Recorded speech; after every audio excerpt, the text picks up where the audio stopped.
जय हिंद साथियों, स्वागत है आप सभी का आपके अपने YouTube channel GS hub by DS sir में। साथी आज है 14 मार्च। आज 14 मार्च है और आज हम देखने वाले हैं साथी डीआरडीओ किसका, जो आपका एग्ज़ाम हुआ है आज डीआरडीओ सेप्टेम का। किसका तो याद रखेंगे, जो डीआरडीओ सेप्टेम का एग्ज़ाम हुआ है साथी, इसका हम लोग एनालिसिस देखने वाले हैं। तो आप सभी से निवेदन है, एक बार से आप जुड़ जाएंगे और दोस्तों में सेशन को ज़्यादा से ज़्यादा शेयर करेंगे। ठीक है, आप लोग दोस्तों में ज़्यादा से ज़्यादा सेशन को शेयर करेंगे। चलते हैं आज के पहले क्वेश्चन की तरफ, देखेंगे किस प्रकार से क्वेश्चन आज हमसे पूछे गए हैं। साथी आज का क्या है तो याद रखेंगे, आज 14 मार्च है। 14 मार्च के क्या सभी शिफ्टों का हम देख रहे हैं एनालिसिस, जिसमें किसका एनालिसिस है साथी, तो आज आपका डीआरडीओ सेप्टेम एग्ज़ाम का एनालिसिस है। सभी साथियों से निवेदन है, कुछ इस प्रकार से क्वेश्चन रहेंगे, इन सभी का हम एनालिसिस करेंगे। एक बार आप सभी से निवेदन है कि आप दोस्तों में सेशन को ज़्यादा से ज़्यादा शेयर करेंगे। चलते हैं आज के पहले क्वेश्चन की तरफ। आज का पहला क्वेश्चन साथी हमसे पूछा गया था, चींटी के डंक में कौन सा एसिड होता है। क्या पूछा गया था साथी, याद रखेंगे, चींटी के डंक में कौन सा एसिड होता है। तो याद रखेंगे जो लाल चींटी होती है साथी, कौन सी, तो याद रखेंगे जो लाल चींटी होती है इसके डंक में साथी क्या होता है, तो फॉर्मिक एसिड होता है। इंपॉर्टेंट है, याद रखेंगे, यही क्वेश्चन हमसे पूछा गया था। कह रहा था चींटी के डंक में कौन सा एसिड होता है, तो याद रखेंगे फॉर्मिक एसिड होता है। अति महत्वपूर्ण क्वेश्चन है। लेकिन बात करें चींटी के अलावा फॉर्मिक एसिड किस किस में होता है, तो जो बिच्छू होती है, ततैया होती है, मधुमक्खी होती है और जो आपकी अन्य जीव होते हैं जिनके पास डंक होता है, उन सभी के डंकों में क्या होता है, आपका फॉर्मिक एसिड होता है। अति महत्वपूर्ण क्वेश्चन है, याद रखेंगे। इन सभी के डंकों में क्या होता है, फार्मिक एसिड होता है। और याद रखेंगे जो फार्मिक एसिड यानी कि फार्मिक अम्ल है, इसे हम मैथोनिक अम्ल के नाम से भी जानते हैं। अति महत्वपूर्ण क्वेश्चन, ये क्वेश्चन पूछा जा चुका है एग्जाम में। कहेगा कि निम्नलिखित में से किस अम्ल को मैथोनिक अम्ल के नाम से जानते हैं, तो याद रखेंगे जो फार्मिक अम्ल है इसको हम क्या नाम से जानते हैं, मैथोनिक अम्ल से। इसके अलावा बात करें जो फार्मिक एसिड होता है साथी, ये सबसे सरल कार्बोक्जिलिक एसिड होता है। कैसा, तो याद रखेंगे सबसे सरल कार्बोक्जिलिक एसिड कौन होता है, ये भी आपका फार्मिक एसिड होता है। इंपॉर्टेंट है, याद रखेंगे। चलते हैं आज के अगले क्वेश्चन की तरफ। आज का अगला क्वेश्चन पूछा गया था साथी, अरुंधति सबला की जगह सुवर्णा था।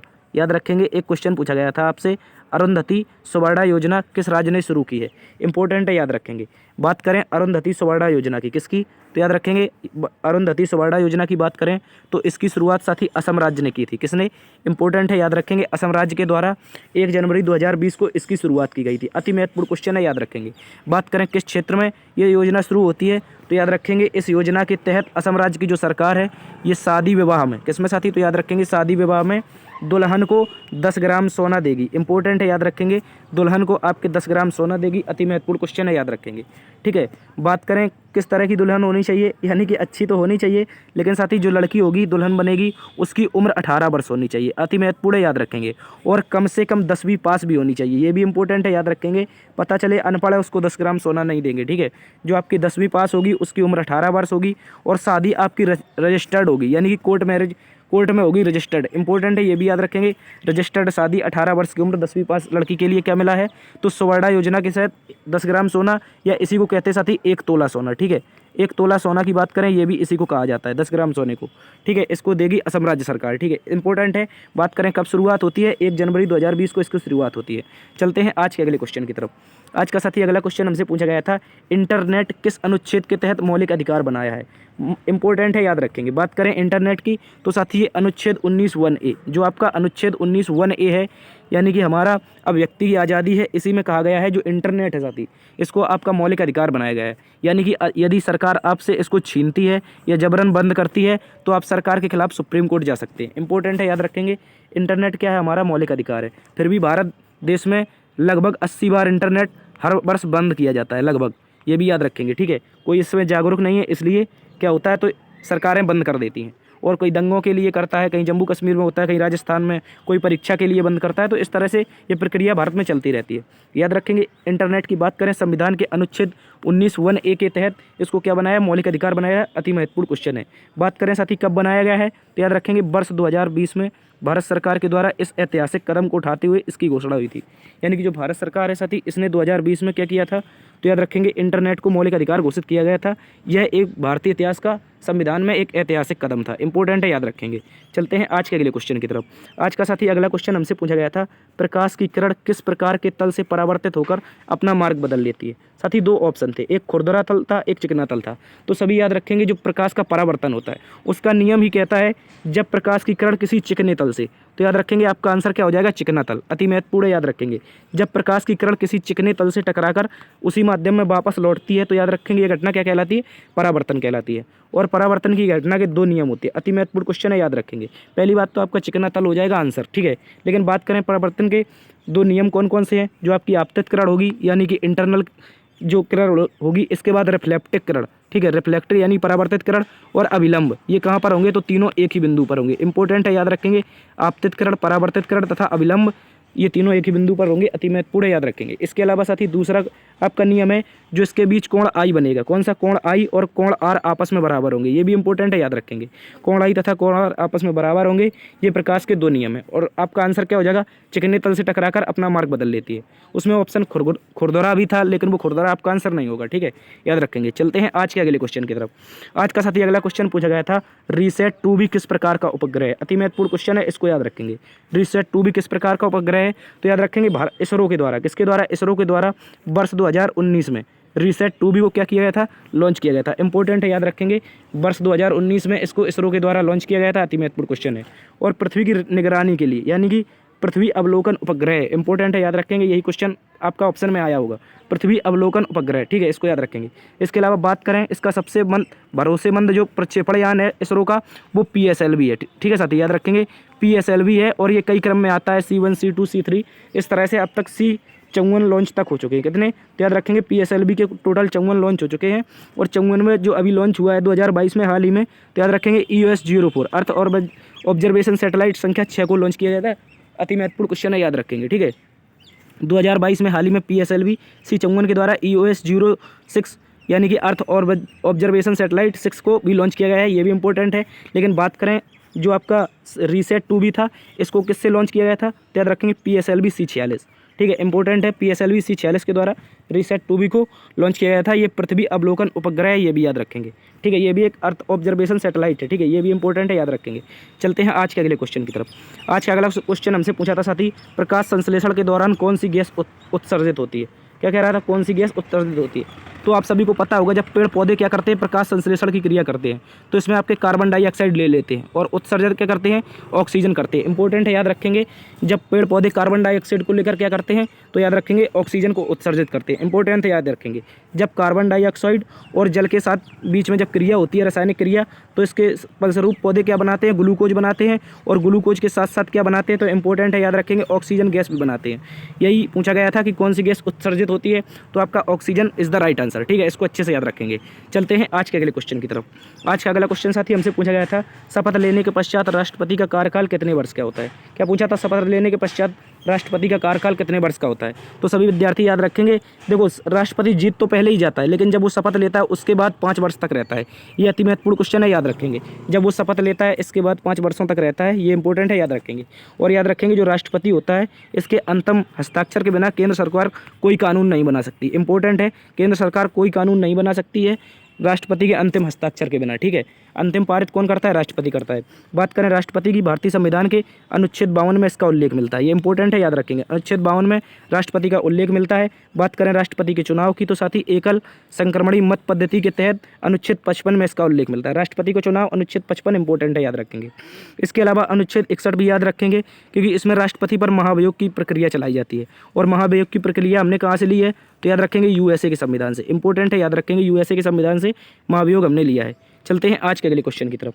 आज का अगला क्वेश्चन पूछा गया था, क्रिकेट के तीनों फॉर्मेट में शतक लगाने वाले पहले भारतीय कप्तान कौन बने। ये हाल ही का करंट अफेयर क्वेश्चन है, फरवरी का, ठीक है। तो याद रखेंगे फरवरी 2023 में अभी हाल ही में ऑस्ट्रेलिया से जो टेस्ट सीरीज चल रही थी, इसमें साथ ही भारतीय कप्तान कौन है, तो सभी को पता होगा, रोहित शर्मा है। इंपॉर्टेंट है, याद रखेंगे। और जो नागपुर में टेस्ट हुआ था इसमें रोहित शर्मा जी के द्वारा क्या लगाया गया था, बतौर कप्तान शतक लगाया गया था। तो इसी के साथ रोहित शर्मा भारत के पहले ऐसे कप्तान बने थे जिन्होंने तीनों फॉर्मेट में कप्तान रहते हुए शतक लगाया है। इंपॉर्टेंट है, याद रखेंगे।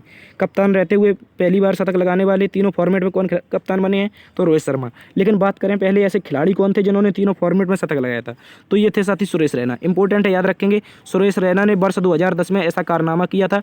ये पहले खिलाड़ी बने थे, ना कि कप्तान। बात करें कप्तान कौन बना है, तो रोहित शर्मा बना है। लेकिन जब पहले खिलाड़ी की बात करें तो ये सुरेश रैना था। इंपॉर्टेंट है, याद रखेंगे। चलते हैं आज के अगले क्वेश्चन की तरफ। आज थोड़ा ट्रैफिक है, आप एडजस्ट कर लेंगे, ठीक है। अगला क्वेश्चन साथी आपसे पूछा गया था, भारत के किस राजवंश के शासनकाल को भारत का स्वर्णकाल कहते हैं? क्या क्या पूछा था साथी? पूछा था भारत के किस राजवंश के शासनकाल को भारत का स्वर्णकाल कहते हैं? तो सभी को पता होगा जो गुप्त काल था साथी। कौन? गुप्त काल था। ये भारतीय इतिहास का पहला ऐसा साम्राज्य था, हिंदू साम्राज्य, जिसके साम्राज्य में सबसे बेहतरीन चलाया था। यानी कि सबसे ज़्यादा जो साम्राज्य में विकास हुआ किसी में, तो याद रखेंगे गुप्त काल में, ठीक है। और इसके अलावा बात करें साथी, इसको स्वर्णकाल क्यों कहा जाता है, तो याद रखेंगे इसने बहुत ज़्यादा विकास किया था, इसी कारण इसको क्या कहते हैं? भारतीय इतिहास का स्वर्णकाल कहते हैं। अति महत्वपूर्ण क्वेश्चन है, याद रखेंगे।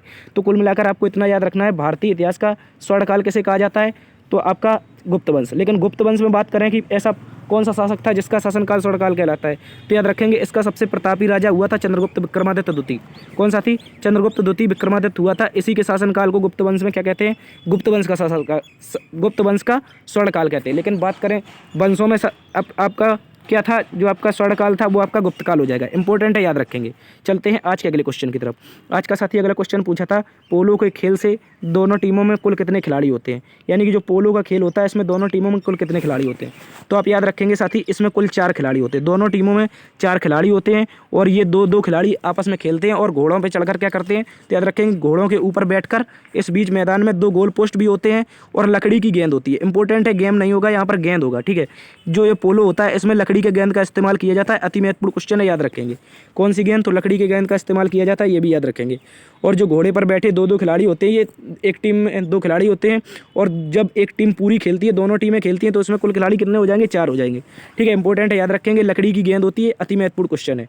पोलो को हम चौगान भी कहते हैं साथी। क्या कहते हैं? जो पोलो होता है इसको हम क्या कहते हैं? चौगान भी कहते हैं। अति महत्वपूर्ण क्वेश्चन है, क्योंकि आपके जो दिल्ली सल्तनत का पहला शासक था कुतुबुद्दीन ऐबक था। इसके शासनकाल में क्या हुआ था, ये पोलो खेल रहा था कहाँ पर, तो याद रखेंगे लाहौर में। जब ये लाहौर में पोलो खेल रहा था तो इसकी घोड़े से गिरने से मौत हो गई थी, ठीक है। याद रखेंगे पोलो गेम जो होता है इसमें कौन से गेंद होती है, तो लकड़ी की गेंद होती है। अति महत्वपूर्ण क्वेश्चन है, याद रखेंगे। चलते हैं आज के अगले क्वेश्चन की तरफ। आज का अगला क्वेश्चन साथी हमसे पूछा है, महाभारत का युद्ध, क्या कह रहा है साथी, महाभारत का युद्ध कितने दिनों तक चला था? इस तरह से क्वेश्चन आया था। तो याद रखेंगे, सभी को पता होगा साथी, ये महाभारत का युद्ध था, ये 18 दिनों तक चला था। कितने दिनों तक? 18 दिनों तक। अति महत्वपूर्ण क्वेश्चन है, याद रखेंगे, ठीक है। महाभारत का युद्ध 18 दिनों तक चला था और इसमें एक तरफ पांडव पक्ष था और दूसरी तरफ कौरव पक्ष था। इंपॉर्टेंट है, याद रखेंगे। बात करें कौरवों की सेना का सेनापति कौन था, तो जो भीष्म पितामह थे। कौन थे? पितामह भीष्म थे, ये कौरवों की सेना के सेनापति थे। जबकि पांडवों की सेना 7 अलग अलग हिस्सों में बटी थी और इनके अलग अलग सेनापति थे। लेकिन इन सभी जो 7 हिस्से थे, इनका सेनापति कौन था, प्रमुख था, तो याद रखेंगे धृष्टद्युम्न। कौन था? इसका नाम था धृष्टद्युम्न। जो आपके पांडव थे इनकी सेना का सेनापति था। अति महत्वपूर्ण क्वेश्चन है, याद रखेंगे। चलते हैं आज के अगले क्वेश्चन की तरफ। आज का अगला क्वेश्चन पूछा गया था, लोकमान्य के नाम से किसे जाना जाता है? तो सभी विद्यार्थियों को पता होगा, जो बाल गंगाधर तिलक थे, इन्हें भारतीय शांति का पिता भी कहते हैं। कौन कहते हैं? भारतीय शांति का पिता कहते हैं इन्हें, बाल गंगाधर तिलक को। यदि पूछे सर कहा किसने था, तो याद रखेंगे वैलेंटाइन रोल ने। वैलेंटाइन रोल नामक एक अंग्रेज था, इसके द्वारा जो बाल गंगाधर तिलक थे इनको क्या कहा गया था, भारतीय अशांति का पिता कहा गया था। अति महत्वपूर्ण क्वेश्चन है, याद रखेंगे। बाल गंगाधर तिलक थे, इन्हें लोकमान्य तिलक के नाम से भी जाना जाता था। किस नाम से? तो लोकमान्य तिलक के नाम से जाना जाता था। अति महत्वपूर्ण क्वेश्चन है। बात करें तिलक जी की, तो इनका जन्म हुआ था 1856 में। कब हुआ था? 23 जुलाई 1856 में इनका जन्म होता है। अति महत्वपूर्ण क्वेश्चन है। बात करें ये क्या थे, तो भारत के प्रसिद्ध राष्ट्रवादी एक राष्ट्रभक्त थे। इसके अलावा शिक्षक थे, समाज सुधारक थे, वकील थे, एक लेखक थे और स्वतंत्रता संग्राम सेनानी थे, ये भी याद रखेंगे। और बात करें तिलक जी की मृत्यु की, तो 1 अगस्त 1920 जब आपका असहयोग आंदोलन शुरू होता है, इसी दिन आपकी पहले दिन ही तिलक जी की मृत्यु हो जाती है। इंपॉर्टेंट है, याद रखेंगे। चलते हैं आज के अगले क्वेश्चन की तरफ। आज का अगला क्वेश्चन हमसे पूछा था, सेबी का मुख्यालय किस राज्य में स्थित है? क्या पूछा था साथी? सेबी का मुख्यालय किस राज्य में स्थित है? तो याद रखेंगे, जो सेबी है, security exchange board of India, यानी कि भारतीय प्रतिभूति और विनिमय बोर्ड। इंपॉर्टेंट है, याद रखेंगे। Security exchange board of India, इसका मुख्यालय कहाँ पर हो जाएगा? मुंबई के बांद्रा में। कहाँ पर? जो मुंबई का बांद्रा है, इसमें कुर्ला पैलेस कम्प्लेक्स नामक एक स्थान है, कुर्ला कम्प्लेक्स नामक, मुंबई के बांद्रा में सेबी का मुख्यालय हो जाएगा। अति महत्वपूर्ण क्वेश्चन है, ठीक है, याद रखेंगे। लेकिन बात करें सेबी की स्थापना की तो साथी 1992 के अधिनियम के तहत, ये इंपॉर्टेंट है, याद रखेंगे। अधिनियम तो 1992 में आया था, परंतु इसकी स्थापना 1988 में हो गई थी, ठीक है, इंपॉर्टेंट है। 1988 में इसकी स्थापना होती है। अधिनियम कौन सा था? 1992 का था। लेकिन बात करें सेबी के वर्तमान में प्रमुख कौन है, तो माधवीपुरी बुच, यानी कि एक महिला, ये सेबी की प्रथम महिला अध्यक्ष भी हैं जो माधवीपुरी बुच हैं, ये वर्तमान में सेबी की प्रमुख है, इंपॉर्टेंट है, याद रखेंगे। चलते हैं आज के अगले क्वेश्चन की तरफ। आज का अगला क्वेश्चन साथी पूछा गया था, जैव विविधता दिवस कब मनाते हैं? क्या पूछा था? जैव विविधता दिवस कब मनाते हैं? बात करें साथी जैव विविधता दिवस की तो प्रतिवर्ष 22 मई को मनाया जाता है। कब मनाया जाता है? तो याद रखेंगे प्रतिवर्ष 22 मई को मनाया जाता है। और साथी ऐसा नहीं है कि हमेशा से हम 22 मई को ही मनाते आते थे, याद रखेंगे। 1992 में जब ब्राजील के रियो डी जनेरियो में एक सम्मेलन होता है, विश्व पृथ्वी सम्मेलन, कौन सा? विश्व पृथ्वी सम्मेलन होता है। इसके तहत पर्यावरण संरक्षण पर विशेष जोर दिया गया। और अगले वर्ष ही 1993 में, कब? तो इंपॉर्टेंट है, याद रहे, 1993 में 29 दिसंबर को पहली बार क्या मनाया था? विश्व जैव विविधता दिवस मनाया था, इंपॉर्टेंट है, ये याद रखेंगे। कह रहा है विश्व जैव विविधता दिवस 1993 को 29 दिसंबर को पहली बार मनाया गया था। लेकिन याद रखेंगे वर्ष 2001 में इसको पहली बार 22 मई को मनाया जाता है और तभी से 22 मई में मनाया जाने लगा। पहले 29 दिसंबर को मनाते थे, लेकिन जब 2001 में इसको पहली बार मनाया गया तो याद रखेंगे पहली बार 22 मई को मनाया गया, ठीक है, इंपॉर्टेंट है, याद रखेंगे। चलते हैं आज के अगले क्वेश्चन की तरफ। तो साथी ये थी आज की क्लास। आप सभी से साथी निवेदन है कि यदि आप में से कोई आज विद्यार्थी आपका DRDO CHSL का एग्जाम देकर आया है तो GK GS के प्रश्नों हेतु, क्वेश्चन हेतु इस नंबर पर, जो आपका ये नंबर दिया जा रहा है, इस पर आप व्हाट्सअप कर सकते हैं। क्या कर सकते हैं?